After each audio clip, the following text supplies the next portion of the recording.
Hey guys, আজকে আমরা IELTS Cambridge 7 এর Test 1 reading passage number 3 Educating Psyche করব।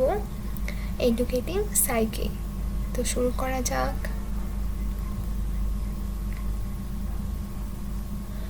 Questions 27 to 30, okay?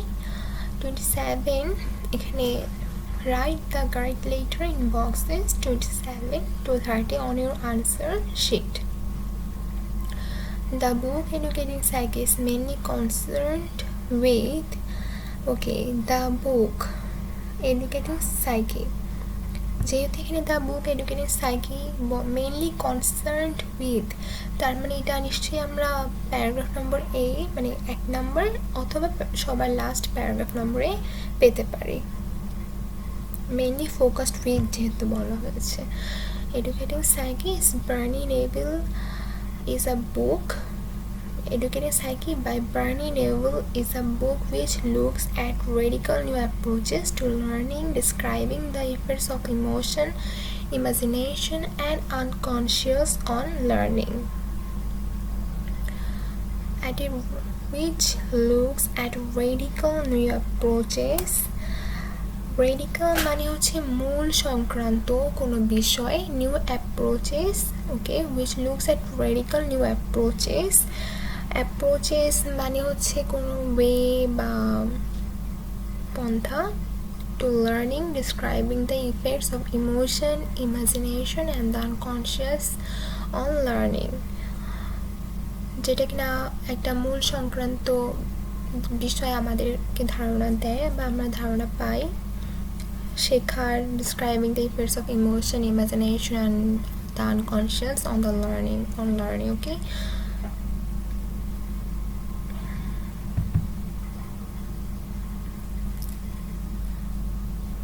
আমরা এটাকে মার্ক করে নিচ্ছি কারণ আমরা এখন এই লাইনটা পড়ে কোশ্চেন থেকে খুঁজে বের করব। The power of suggestion is in learning? No. A particular technique for learning based on emotions? No. The effects of emotion on the imagination and the unconscious? The effects of emotion on the imagination and the unconsciousness? No, actually এটাও মিন করে নাই। Ways of learning which are not traditional, এটা বলা যেতে পারে কারণ এখানে at radical new approaches কথা বলা হয়েছে, অর্থাৎ কোনো বিষয়ের একদম মূল সংক্রান্ত বিষয়গুলো সম্পর্কে আমরা ধারণা পেতে পারি যেটা কিনা কোনো ট্র্যাডিশনাল না। So the answer is D. আমরা এটাকে ব্লু করব। Ways of learning which are not traditional. Okay, let's move on. Lozanov's theory claims that then we try to remember things. We try to remember things. আমাদেরকে paragraph নম্বর 2 তে আমাদের এটা check করা উচিত। এটা আনসার থাকতে পারে এই যে Lozanov's instructional technique is based on the evidence and the content in the brain through unconsciousness processing and more durable than those made through conscious processing. We cite the laboratory evidence for this. We know from experts that we often remember what we have perceived peripherally, and after we have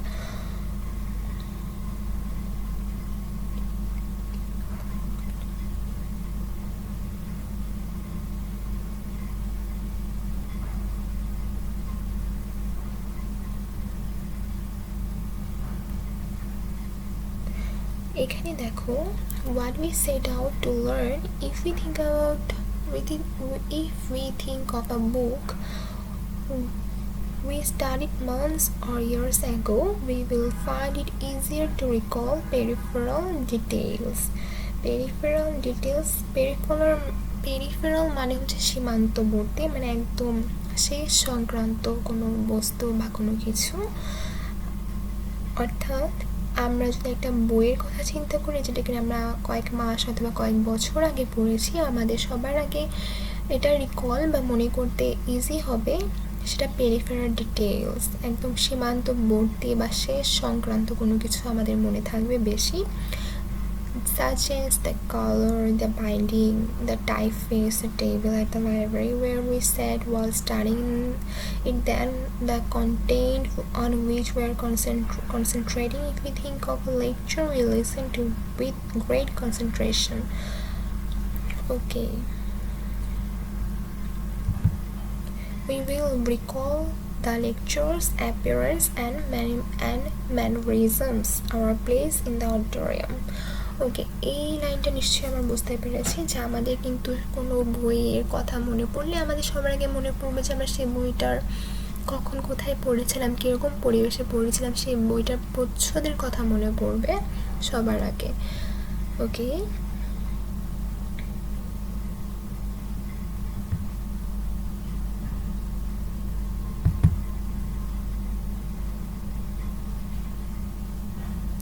আমরা এটাকে red mark করব, অনেক বেশি red. এখন আমরা কোশ্চেনে যাব এবং দেখব কোন লাইনটা মেলাতে পারি। আনইম্পর্টেন্ট ডিটেলস আর the easiest to recall, of course এগুলো unimportant. Concentrating hard produces the best results. No, the most significant facts are most easily recalled. Most significant ম্যাটার্সগুলো কিন্তু বা ফ্যাক্টসগুলো কিন্তু আমরা ইজিলি রিকল করতে পারি না। Peripheral vision is not important.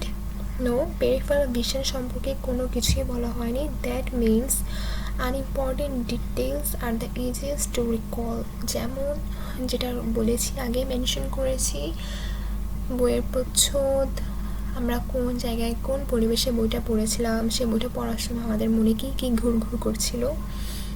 So yeah, unimportant details are the easiest to recall.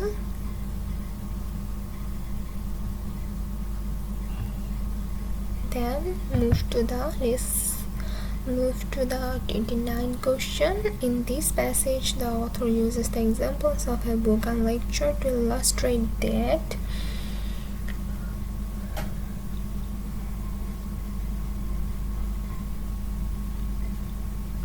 Okay.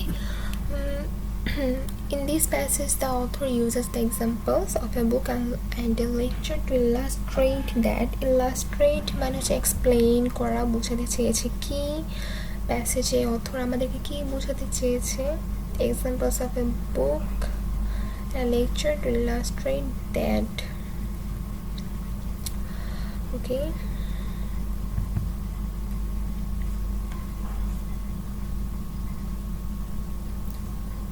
ওকে, এখানে দেখো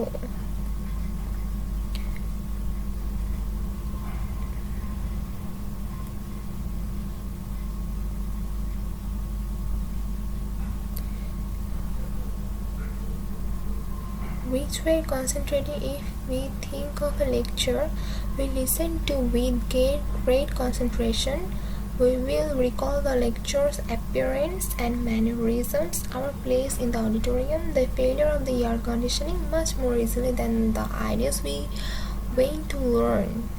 Okay,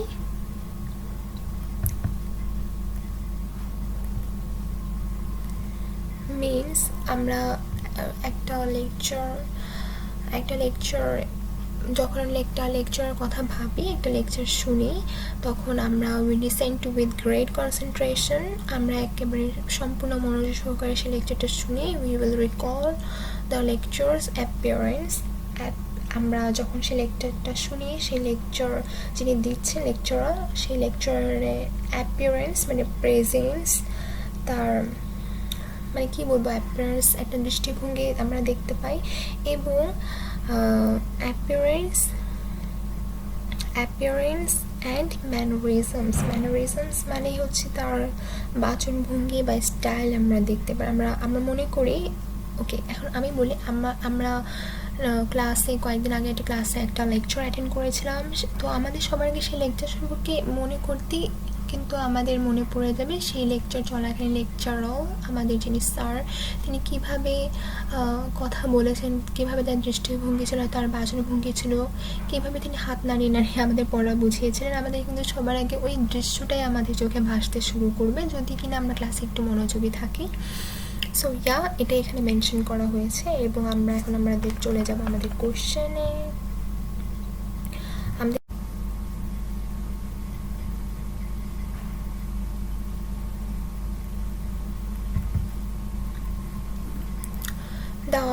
uses the examples of a book and a lecture to illustrate that. Option A, both these are important for developing concentration. No, his theory about methods of learning is valid. Reading is a better technique for learning than listening. We can remember things more easily under hypnosis. A, C, D, not sure, but B, his theory about methods of learning is valid. তার যেটা theory বা তার যে মতামত learning নিয়ে সেটা আসলেই হচ্ছে ভ্যালিড, মানে একেবারে সম্পূর্ণ যৌক্তিক। এটা এখানে কিন্তু অথরের কথা বলা হয়েছে, অথর যে সাজেশনটা দিয়েছিল বা যে বক্তব্যটা দিয়েছিল সেটা কতটুকু যৌক্তিক বা কতটুকু ভ্যালিড সেটা নিয়ে কিন্তু বলা হয়েছে। এবং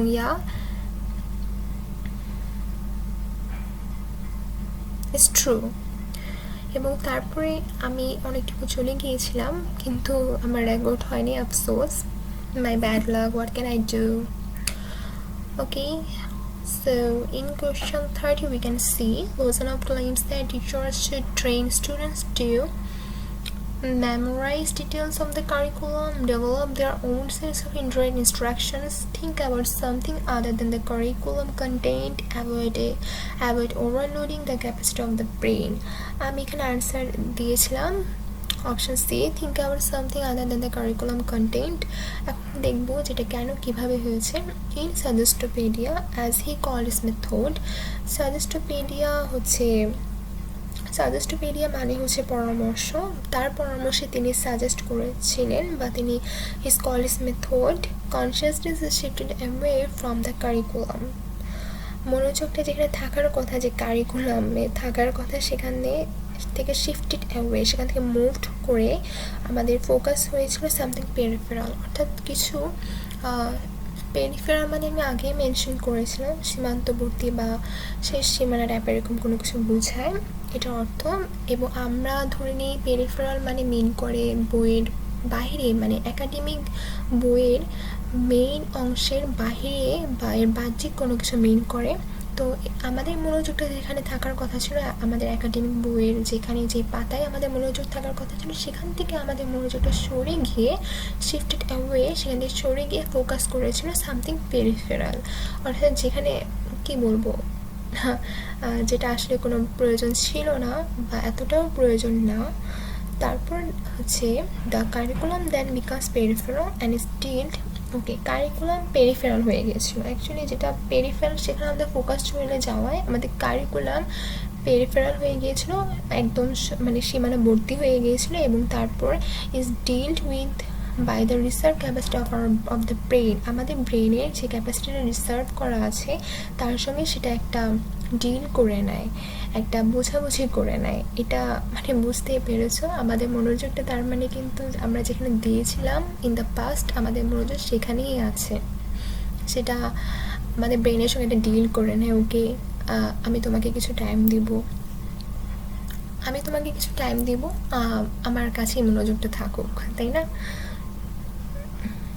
So this is the answer. Think about something other than the curriculum content. Think about something, কিছু নিয়ে ভাবা যেটা কিনা কারিকুলাম কন্টেন্টের থেকেও বেশি ভাবনা চিন্তা। Think about something other than the curriculum content. Okay, let's move on to the next questions. Questions 31 to 36. Do the following statement agree with the information given in reading passage? Okay, true, false, not giving. Kinda favorite one for me. 31. In the example of suggestopedic teaching is the fourth paragraph, the only variable that changes is the music. আমি এটাকে একটু colour করব, কি colour করতে পারি? Red? No. ওকে, আমি এই কালারটা করলাম। ওহো, এটা একেবারে চোখে দেখা যায় না, তো আমি এটা করছি। তো অনলি ওকে, এখানে কিন্তু বলে দিচ্ছে ফোর্থ প্যারাগ্রাফে টিচিং নিয়ে কিছু একটা বলা হয়েছে, যেটা কিনা the only variable that changes is the music. Variable অর্থ কিন্তু চেঞ্জেবল, হ্যাঁ, যে একমাত্র একটাই চেঞ্জ হয়, সেটা হচ্ছে মিউজিকের মাঝেই চেঞ্জটা আসে। এই কোশ্চেন এটাই বলা হয়েছে। এখন আমরা এখানে যাব, এটার আনসার আমরা কিন্তু পেতে পারি হচ্ছে এরপরেই, অবভিয়াসলি দ্য সাজেস্টোপেডিক অ্যাপ্রোচ এখান থেকেই দেখতে হবে। ওকে ওকে এখানে মেনশন করা হয়েছে the suggestopedic approach to foreign language to learning provides a good illustration in its most recent variant. It consists of the reading of vocabulary and text while the class is listening to music. The first session is in 2 parts. Okay, in the first part the music is classical and the teacher reads the text slowly and solemnly. With attention to the dynamics of the music, the students follow the text in their books. This is followed by several minutes of silence. Okay, সেই first সেশনে মিউজিকটা ছিল হচ্ছে classical. Teacher ওয়ার্ডগুলো খুব ধীরে এবং সোলেমলি হচ্ছে খুবই কামলি, খুবই কী বলবো, খুবই ধীরে সুস্থে মনোযোগ সহকারে পড়েছিল, with the attention to the dynamics of the music. And এখন সেকেন্ড পার্ট দেখবো, this to follow the text in their books. তারা স্টুডেন্টসরাও তাদের বুকস ফলো করেছিল। This is the followed by several minutes of silence. Okay একটা নীরবতা বিরাজমান করছিল ফার্স্ট সেশনে। ইন দ্য সেকেন্ড পার্ট আমরা দেখি তারা একটা বারোকিউ মিউজিক শুনছিল while the teacher reads the text in normal speaking voice. আমরা যেভাবে নর্মাল কথা বলি টিচার ঠিক সেইভাবেই নর্মালি কথা বলছিল, এবং during this time they have their books closed. During the whole of this session their attention is passive. তারা শুধু শুনছিল, দেয়ার অ্যাটেনশন ইজ প্যাসিভ। তারা শুধু শুনছিল, তারা পড়ছিল না, তারা দেখছিল না, তাদের বই পড়ছিল না, তারা বই দেখছিল না, কারণ তাদের বইগুলো বুকস ক্লোজড ছিল। এবং ফার্স্ট সেশনে আমরা দেখতে পারি যে টিচার কিন্তু পড়ছিল টেক্সটগুলো খুবই স্লোলি এবং সলেমলি, অ্যান্ড তাদের স্টুডেন্টসরা তাদের বুকস ফলো করছিল। অর্থাৎ দুটা পার্ট বা দুটা সেশন কিন্তু অ্যাকুরেট না। এখন আমি এত বড়টুকু কিভাবে দাগাবো ডোন্ট নো, আমি এতটুকু মার্ক করে রাখি। ওকে, আমি এখানে ব্লু মার্ক করছি। উফ, intolerable. Okay, what can I do? আমার রেকর্ড 7 মিনিট, জাস্ট এই আনসারটাই করতে পারবো। ওকে, এটা ট্রু, এটা false, so the answer is false. আমি এটাকে মার্ক করব কি দিয়ে বলো তো? Red. Okay, let's go with the red. আমি চাইলে কিন্তু এটাকে ব্লারও করতে পারি, তাহলে আমার অনেক ভালো হবে আমার জন্য বোঝা। ওকে, আমি